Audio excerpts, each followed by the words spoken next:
नया तमाशा हिंदी बनाम उर्दू को लेके चल रहा है। आजकल हिंदी वाले अलग ही मूड में चल रहे हैं। कह रहे उर्दू को खत्म कर दो, मुसलमानों की भाषा है। भाषा किसी धर्म की नहीं होती है। तमिलनाडु का मुसलमान तमिल बोलता है, केरल का मुसलमान मलयालम बोलता है। और किसी भी समाज का व्यक्ति होगा, उसका धर्म कुछ भी हो, उसकी भाषा वही होगी जो उसके भौगोलिक क्षेत्र की भाषा है। उर्दू हिंदी समाज की भाषा है। मेरठ के इलाके में पैदा हुई है। हमारे हमारे मतलब हमारी गोद में पली है वो भाषा, हिंदी की गोद में बनी है। उसका व्याकरण पूरा का पूरा खड़ी बोली हिंदी का व्याकरण है। पाकिस्तान ने उर्दू को आयात किया है क्योंकि पाकिस्तान की जमीन पे उर्दू पैदा नहीं हुई। उर्दू मेरठ के आसपास पैदा हुई, पाकिस्तान ने इंपोर्ट किया उस भाषा को। अपनी भाषा को हम इस तौर से बोलते हैं कि खत्म कर देंगे। पहली बात तो ऐसा बोलना नहीं चाहिए। दूसरी बात, कर भी नहीं पाएंगे। किसी के चाहने से भाषाएं खत्म नहीं होती। भाषाएं तब खत्म होती हैं जब भाषाओं का आत्मसम्मान मर जाता है। और जिस भाषा में आत्मसम्मान होता है उसको मारने वाला कोई दुनिया में पैदा नहीं हुआ। किसी भाषा को आप खत्म कर देंगे ऐसा मिजाज मत रखिए। कुछ दिन पहले जावेद अख्तर साहब कहीं मंच पर बोल रहे थे, किसने उनसे यही सवाल पूछ लिया तो उन्होंने एक बड़ा अच्छा शेर बोला। अगर मैं ठीक याद कर रहा हूँ, उन्होंने कहीं बोला था वो शेर। और ये शेर उर्दू पे नहीं है, इसको आप हिंदी पे अप्लाई कर लीजिए। कोई आपको हिंदी पे डराए तो हिंदी पे अप्लाई कर लीजिए।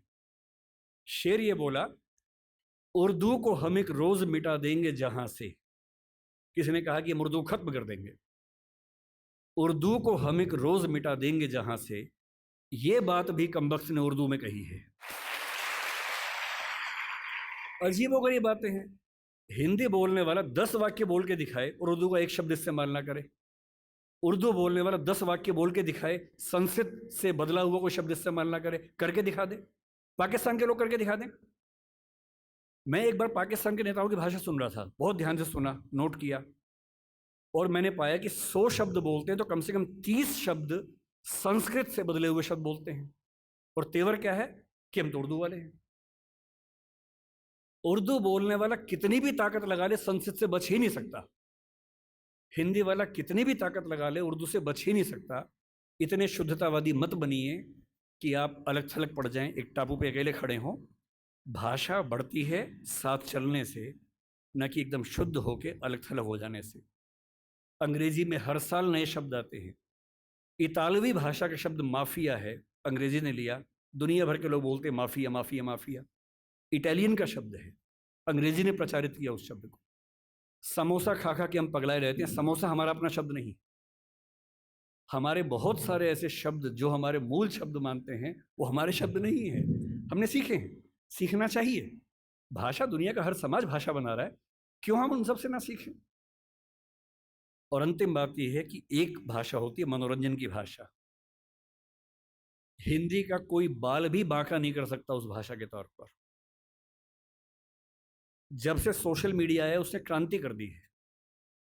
आप ही लोगों ने और किसने की है। और सोशल मीडिया पे एक अलग तेवर है। मैंने कल यहाँ आने के लिए सोचा कि थोड़ा सा तथ्य देख लूँ, क्या लेटेस्ट तथ्य हैं।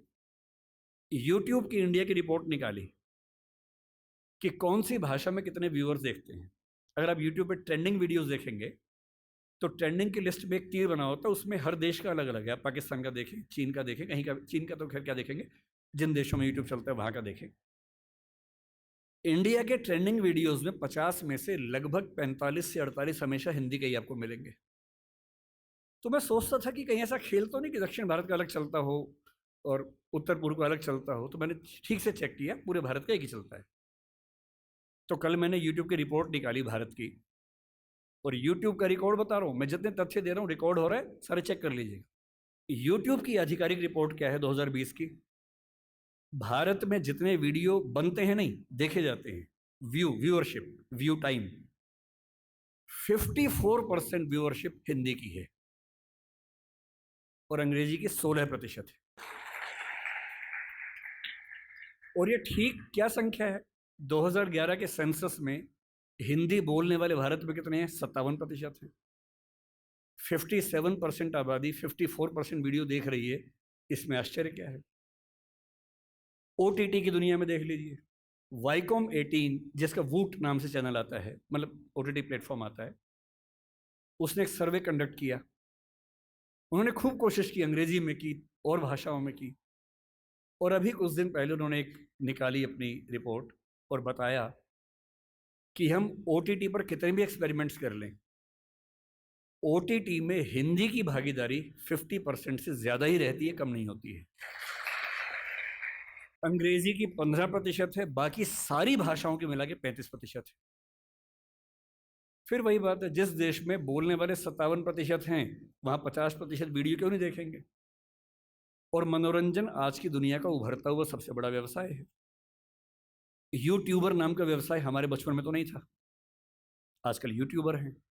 मैं तो बहुत यूट्यूबर से परिचित हूँ, बड़े अच्छे तरीके से दोस्त हैं मेरे। कितना वो मतलब उनके सामने IAS लोग बेचारे परेशान है कि हम क्यों IAS बने, यही बन जाते।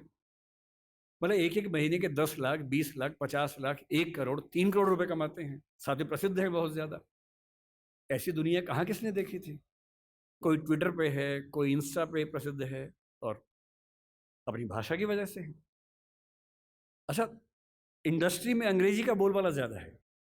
मैंने कुछ दिन पहले एक फिल्म में थोड़ा सा काम किया, उस फिल्म का नाम 12th फेल है, अभी आने वाली अगले महीने 27 अक्टूबर को आएगी वो फिल्म। उसमें मेरी भूमिका स्क्रिप्ट राइटिंग में ठीक ठाक थी और बाद में एक्टिंग भी मुझे करनी पड़ी। मेरा अपना ही रोल है, अपना ही कैरेक्टर है, छोटा सा है, ऐसा ऐसा नहीं है कि मैं फिल्म का हीरो हूँ, छोटा सा रोल है, कहीं आप जाएं और आपको बड़ी निराशा हो, थोड़ा सा है।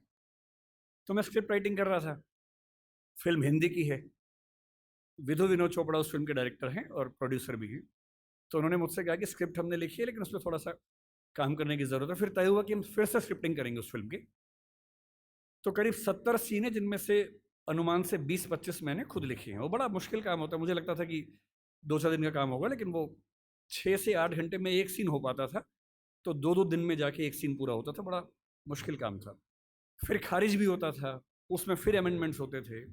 100 बार तो फाइनल ही हुआ, फाइनल नंबर 2, फाइनल नंबर 3, ऐसे करते करते फाइनल होता था। इंटरेस्टिंग बात क्या है कि जब स्क्रिप्ट मेरे पास आई ओरिजिनल हिंदी भाषा में, पर रोमन लिपि में थी। यानी फिल्म में जैसे मान लीजिए सीन है कि मनोज के हाथ में 2 नाली बंदूक है, तो क्या लिखें? MANOJKEHATHMEDONALI अच्छा, मुझे हिंदी रोमन लिपि में पढ़ने में बड़ी बाधा होती है, दुविधा होती है। एक तो बात यहां से वहां हो जाती है, जैसे कोई ध और ढ का अंतर बता ही नहीं सकता अगर मैं रोमन में लिखूं। कोई ऐसा शब्द हो जिसमें ध और ढ में कंफ्यूजन हो जाए। अब मैं कुछ भी करके नहीं समझ सकता कि DH ध है कि ढ है, क्योंकि वो लिपि मेरी भाषा के हिसाब से बनी ही नहीं है। ड़ अंग्रेजी में मैं कितनी भी कोशिश करूं लिख ही नहीं सकता हूँ, ण लिख ही नहीं सकता हूँ। मैं हरियाणा में जा रहा हूँ और मैं हरियाणा में बोल रहा हूँ कि बालक इधर आ, बालक नहीं बोलते हैं, ड़ बोलते हैं, जो ड़ भी नहीं है ल भी नहीं है, दोनों के बीच के साउंड है। अब मैं रोमन में कितनी भी कोशिश करके लिख ही नहीं सकता वो चीज। और एक्टर को बोलना क्या है? बालक। सड़क नहीं लिख सकता हूं, SARAK या SADAK, कैसे लिखूं? या तो उस लिपि को उसके फोनेटिक्स के हिसाब से चेंज करूं, जो फिलोसफी में हम करते भी हैं, नहीं तो कैसे काम चले। तो मैंने उनसे कहा, मैंने कहा सर मैं, देखिए मुझे बड़ी असुविधा होती है इसमें, मैं देवनागरी में लिखूंगा और आप कहेंगे तो मैं उसको रोमन में कर दूंगा बाद में, पर पहली बार मैं आत्मा में उतरने दो, मुझे देवनागरी में लिखने दो। तो उनको आश्चर्य हुआ कि ऐसा भी होता है, क्योंकि उस इंडस्ट्री में आमतौर पर ऐसा नहीं होता है। तो मैंने देवनागरी में एक सीन लिखा, लिख के भेजा। नियम था कि मैं रोज रात को 3 बजे ईमेल करता था। मेरा शेड्यूल था 3 बजे सोने का, उनका था 5 बजे उठने का। तो 5 बजे उठ के पढ़ते थे और 6 बजे तक कमेंट्स आ जाते थे, फिर मैं उठने के बाद उसको ठीक करता था। तो जब पहली बार मैंने भेजा उनको हिंदी में सीन लिख के, तो नेक्स्ट डे वीडियो कॉल हमारी चल रही थी। अब सोचिए, विधु विनोद चोपड़ा जो कि बहुत बड़े डायरेक्टर प्रोड्यूसर है इस इंडस्ट्री के, 5-6 लोग टीम में हैं, बड़े बड़े लेखक हैं, डायरेक्टर्स हैं, वो सब उस टीम में वीडियो कॉन्फ्रेंसिंग में हैं। सबके सामने क्या बोले? बोले यार ईमानदारी की बात है, पढ़ के मज़ा आ गया। मुझसे काफ़ी बड़े हैं, मुझे छोटे भाई की तरह मानते। बोले विकास अब तू ऐसे लिख यार, ऐसी मज़ा आता है। और बाकी टीम को बोले कि तुम्हें इंग्लिश में करना हो करना, बाद में हम हिंदी में करेंगे। उसके बाद वो पूरी फिल्म हिंदी में लिखी गई। बाद में इंग्लिश में हुआ, जब शूटिंग हुई तो उसको इंग्लिश में कुछ एक्टर्स के लिए किया गया, क्योंकि हर एक्टर नहीं समझ पाता। विशेष रूप से मान लीजिए कोई एक्टर दक्षिण भारत से आ जाए, उसको हिंदी में फिल्म शूट करनी है, कैसे करेगा बेचारा? उसको रोमन में लिख के देते हैं। पर कुछ लोग हैं, अमिताभ बच्चन एक ज़माने में ऐसा करते थे, आशुतोष राणा इस समय ऐसा करते हैं। मेरे मित्र हैं, कुछ दिन पहले बता रहे थे कि उनकी स्क्रिप्ट अभी भी हिंदी में लिखी हुई आती है, देवनागरी में लिखी हुई आती है। उनका तेवर है कि भाई देवनागरी में पढ़ूंगा, रोमन में नहीं आप पकड़ में आती है, तो करते हैं उसमें। मेरा जो कहना है वो ये कि मनोरंजन की दुनिया में इतने अवसर हैं और उन अवसरों में हिंदी